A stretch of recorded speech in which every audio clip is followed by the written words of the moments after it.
বেশ কয়েকদিন ধরে লক্ষ্য করছি আমার চুলদাড়িগুলো অনেকটাই বড় আকার ধারণ করছে। তাই আমি ভাবলাম যে আজকে সকাল সকাল মার্কেটে গিয়ে চুলদাড়িগুলো কেটে নেব। নমস্কার বন্ধুরা, আবারও আপনাদেরকে নতুন একটা ব্লগে আপনাদের সকলকে স্বাগত জানাই। বন্ধুরা চলুন আজকের ভিডিওটা প্রথম থেকে শুরু করা যাক। নমস্কার বন্ধুরা, গুড মর্নিং। আজকে সকাল সকাল আমি রওনা হয়েছি ফিরাঘাটা অর্থাৎ বাজারে যাওয়ার উদ্দেশ্যে।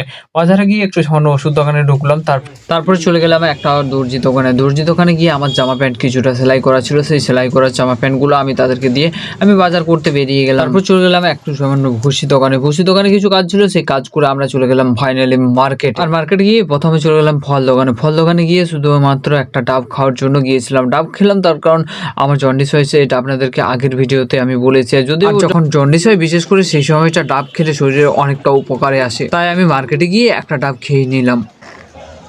তারপর ফের আবার চলে যায় দর্জি দোকানে গিয়ে কিছু জামা প্যান্ট ছিল, সেই জামা প্যান্টগুলো নিয়ে আমি ব্যাগে নিয়ে নিলাম।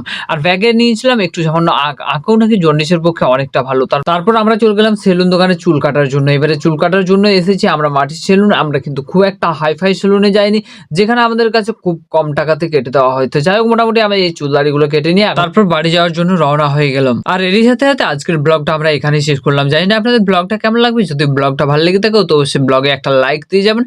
আর চ্যানেল বা ফেসবুক পেজে যদি নতুন হয়ে থাকেন তো অবশ্যই পেজটিকে ফলো বা সাবস্ক্রাইব করে রাখবেন। তো চলুন বন্ধুরা, আজকের মতো টাটা, দেখা হচ্ছে নেক্সট ভিডিওতে। ততক্ষণের জন্য আপনারা সবাই ভালো থাকবেন।